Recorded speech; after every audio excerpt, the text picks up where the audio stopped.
ETF index mutual funds నేర్చుకుని stock మార్కెట్లో రాణించాలనుకుంటున్నారా? వెంటనే ఈ నెంబర్కి కాల్ చేయండి. నమస్తే రమ్మగారు. నమస్తే చే రమ్మగారు, మోసపోవటం హ్మ్. రకరకాల విషయాల్లో రకరకాలుగా మోసపోతూ ఉంటారు. అది చిన్నది కావచ్చు, పెద్దది కావచ్చు. డబ్బుల దగ్గర ఎక్కువ. మరీ ఎక్కువ అన్నమాట. అవును. ఎందుకని అలా జరుగుతుంది? అంటే డబ్బు అనేసరికి మనం ఎక్కువగా ఇంట్రెస్ట్ చూపించడం, అంటే ప్రాధాన్యం ఇవ్వటం వల్ల ఆస్పత్తనం. ఎదుటి వారితో మనం ఎక్కువగా మోసగింపబడతారేమో అని అనుకుంటా ఉంటా నేను. అవును. డబ్బుల మీద వ్యామోహంతోటి జయ. ఏంటంటే చిన్న పిల్లల దగ్గర నుంచి పెద్దవారి దాకా డబ్బు అనగానే అదొక అంటే ఇంక బ్రహ్మ పదార్థం అదే కదరమ్మ గారు. అంతే. దాని మీదే ఆసక్తి ఉంటుంది. ఆ. మనకి అత్యంత ఆస్పోతనం, చాలా సంపాదించేసుకోవాలి, చాలా దాచేసుకోవాలి, చాలా ఉంచేసుకోవాలి. వీట్ల వల్లే మోసపోతాం. ఉమ్, ఉమ్. అసలు మోసం చేయటానికి జనాలు ఎంత నమ్మిస్తారంటే, చాలా నమ్మితే కానీ మోసం చేయలేరు కదా జయ. ఎప్పుడు చూడు మనకి ఏమిటంటే ఏమనాలి, దాన్ని సరిగ్గా చెప్పాలంటే అదేం విడిగా ఉండదు ఆ పదార్థం. మనం బాగా నమ్మితేనే మోసం చేయగలుగుతారు. మనం ఎవరిని బాగా నమ్ముతాం? బాగా ఎస్టాబ్లిష్డ్గా ఉన్న వాళ్ళని ఆ. కదా.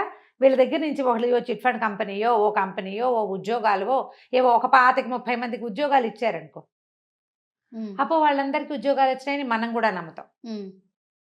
లేకపోతే వాళ్ళందరూ బాగా డబ్బులు వచ్చి ఏదో చేసేసుకుంటున్నారని, ఈ బిజినెస్ చేస్తే వాళ్ళంతా సంపాదించేసుకున్నారని.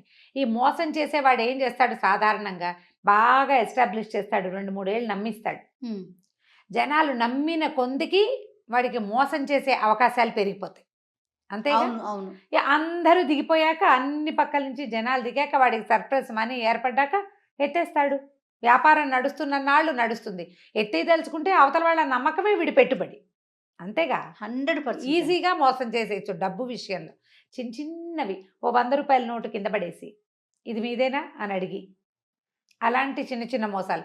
సినిమాల్లో ఇలాంటి ట్రిక్కులు చూస్తూ ఉంటాం. అవును. అక్కడి నుంచి పెద్ద పెద్దవి, ఇక బిజినెస్లు, బోర్డులు తిప్పేయటాలు, బ్యాంకులు బోర్డులు తిప్పేటాలు. బ్యాంకులనే మోసం చేసేవాళ్ళు. అవును. ఏమిటి, తాడిని తన్నేవాడు ఉంటే వాడు తలని తన్నేవాడు ఇంకొకడు. అత్యాశ ఒక కారణం అనుకోవాలి కదా రమ్మగారు? ప్రధానమైంది మనుషులకు ఉండే గ్రీడీనెస్, అత్యాశ, కావాలి ఇంకా కావాలన్న కోరిక. మంచి మంచి కథలు ఉంటాయి జయ వాటి మీద. అవునా? ఆ, ఒకటి చెప్తాం. మోసకారి కథలు ఎన్నో మనకి. చాలా చెప్పుకున్నాం మనము, కానీ కథా సరిసాగరం నుంచి ఒక కొత్త కథ చెప్దాం. తప్పకుండా. ఇంతకుముందు చాలా చెప్పాం కదా. ఒక ఊళ్ళో శివుడు మాధవుడు అని 2 ఫ్రెండ్స్ ఉండేవాళ్ళు. పరమ మోసకారులు వాళ్ళిద్దరు. ఇది డైరెక్ట్గా దొంగతనం చేయటం లాంటివి కాదు, మోసం చేసి సంపాదించటం.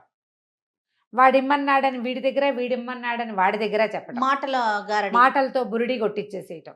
ఇక వాళ్ళు ఉన్న ఆ రత్నగిరి అనే ఊళ్ళో అందరినీ మోసం చేశారు వాళ్ళు. ఏదైనా పెద్ద ఎత్తున జరిపి ఏం చేసేవాళ్ళు? వీళ్ళు రోజువారీ హాయిగా తినడానికి, తిరగడానికి, ఆడుకోవడానికి సంపాదించుకునేవాళ్ళు. సంసారాలు లేవు, కుర్రాళ్ళు. ఇప్పుడు ఇలాంటి వాళ్ళు అంటే అగ్నికి వాయువు తోడైనట్టే. ఒకడు దొంగ వెదవైతే వాడికి ఫ్రెండ్ ఉంటే ఇద్దరు కలిసి చేస్తారు. అవును, అంతే కదా. ఒకడు దొంగతనం చేస్తాడు, రెండో వాడు ఎస్కేప్ ప్లాన్ చేస్తాడు. అవునండి. ఇలాంటి తెలివితేటలు ఉమ్. ఉండి ఉండి వీళ్ళు ఏమనుకున్నారంటే, ఇక్కడ చిన్న చిన్న ఊరు ఇది, చిన్న ఊళ్ళల్లో ఇక లాభం లేదు మన సంగతి, పెద్ద ఊళ్ళకి వెళ్ళాలి, ఎక్కడైనా బాగా సంపాదించాలి. అయితే ఎవరిని బురిడి కొట్టించాలి అని ఒక రెక్కీ నిర్వహించుకున్నారు వాళ్ళు. ఆ నిర్వహించిన రెక్కీలో ఉజ్జయిని రాజపురోహితుడు. ఉజ్జయిని నగరం చాలా పెద్దది. ఉమ్. రాజపురోహితుడికి రాజుగారి దగ్గర బోలెడంత మంచి పేరు. పైగా అతను బాగా సంపాదించాడు. 7 కుండల బంగారు నాణ్యాలు ఉన్నాయి అతని దగ్గర అని ఊళ్ళో చెప్పుకునేవాళ్ళు. మహాగ్రీడి, పిసినారివాడు. పావలా కూడా పోనిచ్చేవాడు కాదు. ఓ కూతురుంది, పిల్లకి పెళ్లి చేయలేదు. మహా డబ్బు పిచ్చి ఆయనకి. అతన్ని మోసం చేయాలి, కొడితే ఏనుగు కుంభస్థలాన్ని కొట్టాలి. సరే, వీళ్ళిద్దరూ ఏం చేశారు? మంచి ప్లాన్ వేసుకుని ఉజ్జయిని నగరానికి వచ్చారు. ఈ శివుడు అన్నవాడు పోయి అక్కడ తపస్సు చేసుకోవటం మొదలుపెట్టాడు. శ్మశానం దగ్గర ఉండటం మొదలుపెట్టాడు. ఓ శ్మశానంలో, ఒక శ్మశానానికి దగ్గర ఓ చిన్న గూడు లాంటిది, చిన్న గుడారం లాంటిది తీసుకుని అక్కడ సిద్ధుడిలాగా తపస్సు చేసుకుంటున్నాడు. రోజులు గడిచాయి, జనాలు చూస్తున్నారు, ఎవడో ఇక్కడ ఒక సిద్ధుడు ఉన్నాడు, వాడు తపస్సు చేసుకుంటున్నాడు అని. జనాన్ని నమ్మించాలంటే కొంగ జపంలాగా జపం చేయాలి కదా. అయితే ఈ తపస్సు చేసుకుంటున్న వాడిని జనం చూస్తున్నారు. ఇంతలో ఏమైంది, మాధవుడు ఉన్నాడుగా రెండో వాడు ఒక మంచి చక్కగా రాజకుమారుడి లాంటి వేషం ధరించి ఒకరోజు వచ్చి శివుడి కాళ్ళ మీద పడ్డాడు. ఒక బాగా డబ్బులున్నాయని ఒక ఆయన కారు ఆపి అక్కడున్న ఒక గుడిసెలోకి వెళ్తే చుట్టుపక్కల జనం అంతా చూడరు మరి కదా. అప్పుడు ఒక ఇంప్రెషన్ వస్తుంది, అబ్బో ఇంత రాజకుమారుడు అల్లే ఉన్నాడు, వీడెవడో టింగురంగామని రథం దిగాడు, రథాలు కాకపోతే గుర్రం దిగాడు, ఆ, వెళ్ళాడు, దండాలు పెట్టాడు. అంటే ఈయన చాలా గొప్పవాడు అనమాట. ఈ కుర్రాడు ఈ ఊరు వాడు కాదు, ఉమ్, ఏ ఊరి వాడో ఇక్కడికి వచ్చి దండం పెట్టాడంటే ఈయన ఈ ఊరి వాడు కాదు, అక్కడ ఏదో గొప్ప పేరు తెచ్చుకున్నాడు. ఆయన్ని తెలుసుకుని ఇక్కడికి వచ్చాడు ఈ కుర్రాడు అని చెప్పుకుని జనాలంతా చేరటం మొదలుపెట్టారు అక్కడికి. ఉమ్, బాగా పేరు వచ్చింది. ఉమ్, ఇంతలో ఈ మాధవుడు ఏం చేశాడు, ఊళ్ళోకి వెళ్ళి కొంతమంది జూదర్లని వాళ్ళని ఆకట్టుకున్నాడు. అరే మీకు డబ్బులు ఇస్తాను, మీరు రాజపురోహితుడి దగ్గరికి వెళ్ళండి. వెళ్ళి నేను రాజకుమారుణ్ణని, నాకు రాజుగారి ప్రాపకం కావాలని కోరుకుంటున్నానని, దర్శనం ఇప్పించమని, ఏదైనా ఇస్తానని చెప్పి ఆయన ఒప్పించండి అని. ఉమ్, ఆయన ఏదైనా ఇస్తాను అన్న పాయింట్కి బాగా పడిపోతాడు. అది. లంచంతో జరగని పని లేదు లోకంలో కదా. అవునండి. ఇది పాత ఉజ్జయిని కథల్లో కూడా ఉంది చూడండి రమ్మగారు. ఏనాటి ఉజ్జయిని నగరం. ఆ. సరే అక్కడి నుంచి ఏమైంది, సరే బాగానే ఉంది. ఆయన ఏం చేశాడు, ఈ మాధవుణ్ణి సరే రానైనా నేను తీసుకెళ్తానని రాజుగారికి ముందే చెప్పాడు. ఇప్పుడు తన ప్రాపకంలో ఒకడు వచ్చి తనకు డబ్బు ఇచ్చి రాజుగారి దర్శనం కోరుతున్నప్పుడు ఊరికే ఎవడు నాకు డబ్బు ఇచ్చాడండి అని ఎందుకు చెప్తాడు? చెప్తాడు. ఆ. చెప్పకుండా రాజుగారికి అతను ఒక ఉత్తమోత్తముడైన రాజకుమారుడని, రాజ్యాలు అవి పోగొట్టుకున్నాడని, రాచరికల్లో ఉన్నాడని, బుద్ధిమంతుడని, ఉత్తమ కుల సంజాతుడని ఒక 4-5 మంచి వాక్యాలు చెప్పాడు. ఈ వచ్చిన కుర్రాడు వీడు చక్కటి టిప్పిటాప్గా దొంగ వెధవలకి చక్కటి ముఖ కవళికలు ఉంటాయి, వాడు బాగుంటాడు. రాజుగారు చూసి పిల్లాడు చూస్తే ఉత్తమ వంశ సంజాతుడు లాగానే కనపడుతున్నాడు, మరి బుద్ధిమంతుడు రాజు దగ్గర ఎట్లా ప్రవర్తించాలో తెలిసింది, వీడు సైనికుల ద్వారా వాళ్ళ ద్వారా రాకుండా పురోహితుడి ద్వారా వచ్చాడంటే బుద్ధిమంతుడు కాదు మరి. అందుకని రాజుగారు ఏం చేశారు, ఏదో ఉద్యోగంలో పెట్టుకుని తాను ఉంచుకున్నారు. ఆ స్థానంలో ఉండునైనా ఇక్కడే రాజ్యం అవి, లేకపోతే నువ్వు కూడా మాలాగానే క్షత్రియుడివి, నన్ను ఆశ్రయించి వచ్చావని రాజు తన దగ్గర ఉంచుకున్నాడు. సరే ఈయన ఏం చేశాడు, ఈ రాజపురోహితుడు వీడు ఏ ఊరు నుంచో వచ్చిన రాకుమారుడు కదా, మన ఇంట్లోనే ఉంచుకుంటే వాడి తిండి డబ్బులు అవన్నీ మనకే వస్తాయని ఆశపడి, ఇంకా ఈయనకి రాజపురోహితుడికి డబ్బుకేం కొదవా మరి. అయినా గ్రీడు, ఆ పోయేది కూడా మనకే రావాలని. ఉమ్, అక్కడి నుంచి మాధవుడిని రా అబ్బాయి మా ఇంట్లో ఉండు అన్నాడు. సరే ఇతను ఏం చేశాడు, ఈ రాజకుమారుడి వేషంలో ఉన్న మాధవుడు పురోహితుడు గారి ఇంట్లోకి, శంకరస్వామి ఆయన పేరు, అక్కడికి చేరాడు. చేరిన తర్వాత సరే తనకి పూర్వోత్తరం నుంచి వాళ్ళ పేరెంట్స్ దగ్గర నుంచి రాచరికం వల్ల వచ్చాయి అని చెప్పి అంత బిందె, దాని నిండా వజ్రాలు రత్నాలు ఉన్న ఒక బిందెని వీళ్ళింట్లోనే, ఈ గదిలో లాకర్ ఉందండి అని తన బ్యాగ్లోంచి ఆ బిందె తీసి పెట్టాడు. ఈయన కళ్ళు మిరుమిట్లు గొలిపేసినాయి, ఏమిటో బిందె పెడుతున్నాడు, వీటి నిండా నగలున్నాయి.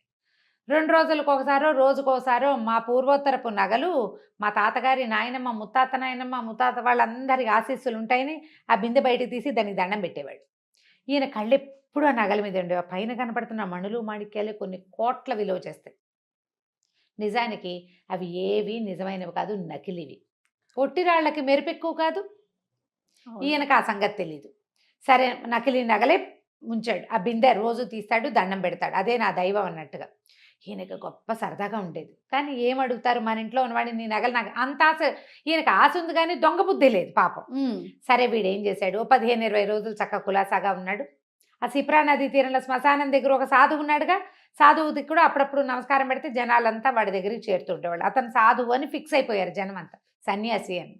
ఇతను ఏం చేశాడు, ఒక 20 రోజులు గడిచాక శుభ్రంగా 20 రోజులు తిన్నాడు. వెళ్ళి ఇంట్లో రాజస్థానానికి వెళ్ళి ఉద్యోగం చేసుకునేవాడు. మెల్లిగా అన్నం తింటాం మానేశాడు, చిక్కిపోవటం మొదలుపెట్టాడు. డైటింగ్ చేస్తున్నాడు అనమాట. చూసిన వాళ్ళంతా ఏమిటైనా చిక్కిపోతున్నావు, వచ్చినప్పుడు చక్కగా పుష్టిగా ఉండేవాడివి అని అడగటం మొదలుపెట్టారు. ఓ 15 రోజులు లేకవాడు ఇట్లా అయ్యాడు దేవుడా అని నీరసంగా. ఏమన్నాడు, నాకు అగ్నిమాంద్యం పట్టుకుందండి, బతకనో ఏమిటో నేను. మా తాత కూడా ఇలాగే చచ్చిపోయాడండి, మా ముత్తాత కూడా ఇలాగే అయిపోయాడు, నాకు కూడా అగ్నిమాంద్యం పట్టుకుంది కాబట్టి బతకను నేను. నాకేమైనా ఇల్లా వాకిలా, మా పూర్వోత్తరం నుంచి వచ్చిన నగలు ఉన్నాయి, వాటిని ఎవరైనా సద్బ్రాహ్మడికి దానం చేసి మరణిస్తానండి అని మొదలుపెట్టాడు. ఈయనకి పాపం ఏం చేస్తాడు, నాకు ఇచ్చే అని అనలేకపోయాడు. అవునవును. ఎవరినో బ్రాహ్మణుల్ని తీసుకొచ్చేవాడు.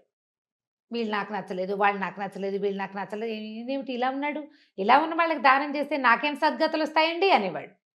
కొద్ది రోజులు గడిచాక ఏమన్నాడు, సిప్రా నదీ తీరంలో శ్మశానం పక్కన ఒక గూడారం వేసుకున్నాడు చూడండి సిద్ధుడు, ఒక ఆయన సాధువు, ఒక సన్యాసి. ఆయన అయితే మహోత్కృష్టమైన దానం, ఆయనకి ఇవ్వాలి దానం, నా నగలన్నీ నేను ఆయనకి దానం చేస్తానండి అన్నాడు.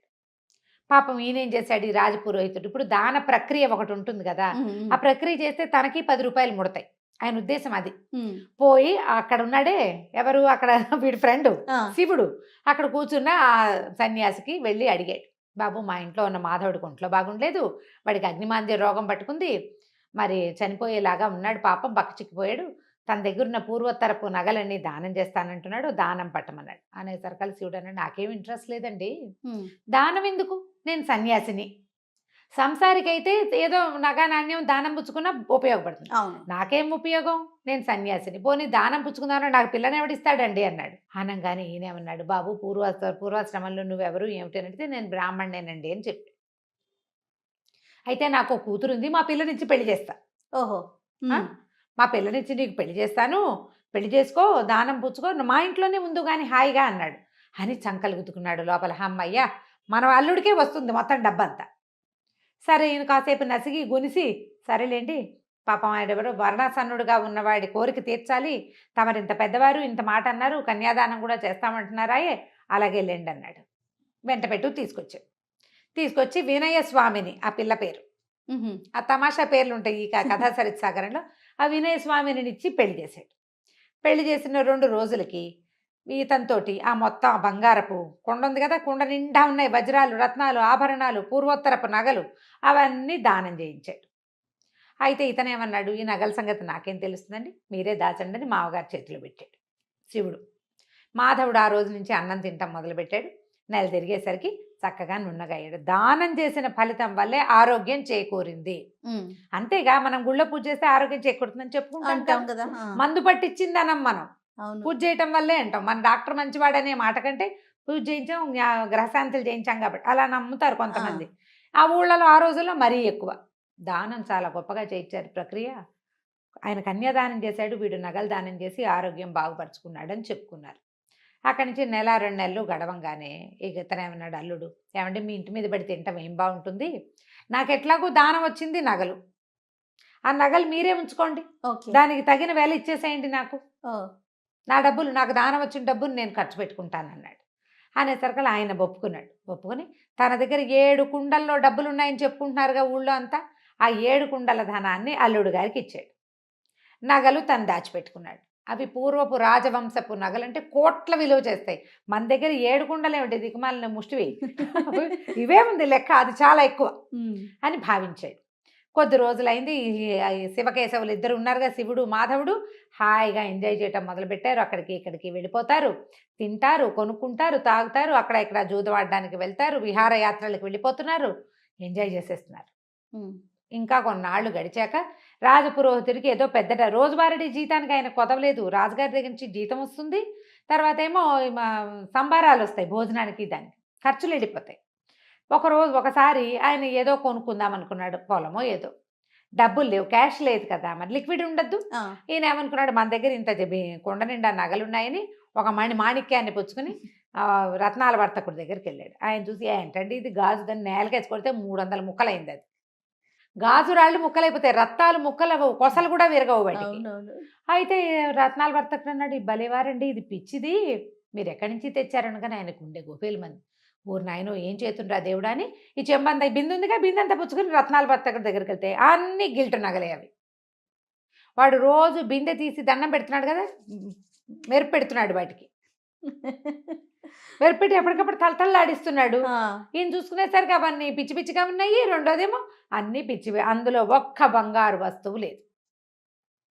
అక్కడి నుంచి పరిగెత్తుకుంటూ వచ్చాడు. అల్లుడిని, తీ నీ నగలన్నీ నువ్వే తీసుకో, నా డబ్బులు నాకేమంటే, ఇంకేం డబ్బులు, నువ్వు నాకు ఇచ్చావు, నేను వాడేసుకున్నావు, ఇప్పుడు నా దగ్గర ఏం లేవు, కొన్ని వ్యాపారాల్లో మదుపులు పెట్టుకున్నాం, మిగిలింది మేము వాడేసాం అనగానే ఈయన మాధవుడి మీదకి తిరిగాడు.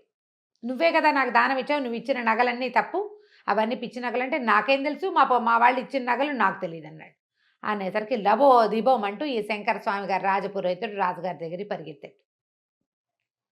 ఈ నగలు ఎక్కడవయ్యా అంటే, అల్లుడివి. అల్లుడికి ఎక్కడవంటే దానం ఇచ్చాడు. ఎవరిచ్చారు? నేనే ఇప్పించాను. అక్కడి నుంచి రాజుగారు ఈ నేరంలో సంబంధం ఉన్న మిగిలిన 2 కూడా పిలిపించాడు.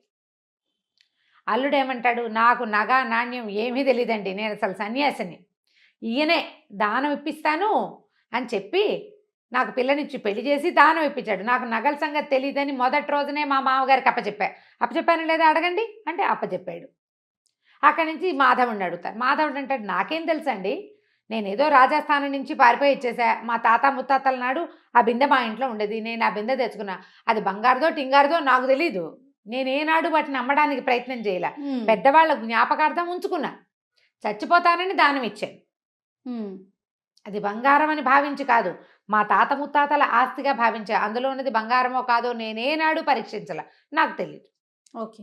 రాజుకు అర్థమైంది వీళ్ళిద్దరూ మోసకారులే. మధ్యలో మోసపోయిన వాడెవడు? రాజపురోహితుడు. ఎందుకు మోసపోయాడు ఆయన? అచ్చా. కేవలము రాజపురోహితుడి యొక్క లోభబుద్ధి వల్ల, ఆ కావాలన్న ఆశ కొద్దీ, నాకు మగపిల్లలు లేరు, నాకు డబ్బులు ఎందుకు, పిల్లకి పెళ్లి చేస్తే దాని దారిన వెళ్ళిపోతుంది అన్న ఊహ చెయ్యకుండా, నిత్యము రాజస్థానంలో మంచి పదవిలో ఉండేవాడిని, నాకు డబ్బాస ఎందుకు అనుకోలే, కట్టుకుపోతానా దీన్ని అనుకోలే. చివరికి ఏమైంది? ఆయన ఎప్పటి నుంచో దాచుకుని సంపాదించింది మొత్తం ఊడాయించేశారు. గట్టిగా అడిగితే నీ పిల్ల నాకు వద్దు వెళ్ళిపోతానంటాడు అల్లుడు. ఏం చేస్తారు? నోరు గట్టిగా మూసుకుని రాజుగారు కేకలేశారు. అబ్బాయిలిద్దరిని వదిలేశారు. వాళ్ళు హ్యాపీగా ఎంజాయ్ చేశారు. తర్వాత ఇట్లాగే కథలు నడుస్తూ ఉంటాయి. మనం ఆశ పడితేనే మోసపోతాం, అత్యాశ పడకపోతే ఎప్పుడూ జీవితంలో మోసపోము. ఆశ పడటం వరకు ఓకే అనిపిస్తుంది. అత్యాశ దెబ్బ మామూలుగా మనకి జీవితం మీద ఆశ ఉండాలి కదా జయ. ప్రతి విషయం మీద కూడా ఇది తీసుకుంటే ఇది చేస్తే మనకు బాగుంటుంది. మనకు ఆల్రెడీ చాలా బాగుండి ఇంకా ఏదో కావాలనుకుంటే నీ ఏదో కావాలనే ఊహనే అవతల వాళ్ళు క్యాష్ చేసుకుంటారు. ఈ రోజుల్లో ఎక్కువ చూస్తున్నాం కదా రమ్మగారు. చిన్నవే మోసాలు చేయ, చిన్న ఆన్లైన్ మోసాలని. అబ్బాబ్బా ఏంటి రమ్మగారు, బంగారానికి మెరుగు పెడతామని రావటం, మొత్తం వలిసి వాడి చేతిలో పెట్టడం. లేకుంటే మీరు ఒక 100 రూపాయలు పెట్టుబడి పెట్టండి, మీకు అది 150 అవుతుందని. కానీ ఎలా 50 రూపాయలు? అది చెప్తున్నావు జయ. కోటీశ్వరులు ఒక లేడీని నమ్మి ఇంకా ఎక్కువ వడ్డీ కోసం, మరి ఆవిడ ఎన్ని కోట్లకి కుచ్చుటోపి పెట్టి వాళ్ళకి డబ్బులు తక్కువ. చూడండి, ఆ కోట్లకి ఇంకా కోట్లు రావాలంటే అత్యాశ కాదు, హాయిగా ఉన్నది ఎంజాయ్ చేస్తే సరిపోతుంది. అది ఎంజాయ్ చేయలేరండి, చేయలేకపోతారు రమ్మగారు. చేయలేరేమో. మరి ఇప్పుడు ఈ పైనుంచి వచ్చింది మాత్రం ఎలా ఎంజాయ్ చేస్తావు? నువ్వు ఉన్నదే నువ్వు దాచుకోలేకపోతుంటే ఎక్కడికెక్కడికో ఊహించుకుంటారండి. తరతరాలు కూర్చొని తినాలని అనుకుంటారేమో బహుశా. రైట్ రామ్ గారు, దాని మీద కూడా మళ్ళీ మంచి కథ ఉంది, చెప్దాం మళ్ళీ. అవునా? తప్పకుండా. రైట్ రామ్ గారు, నమస్తే. నమస్తే.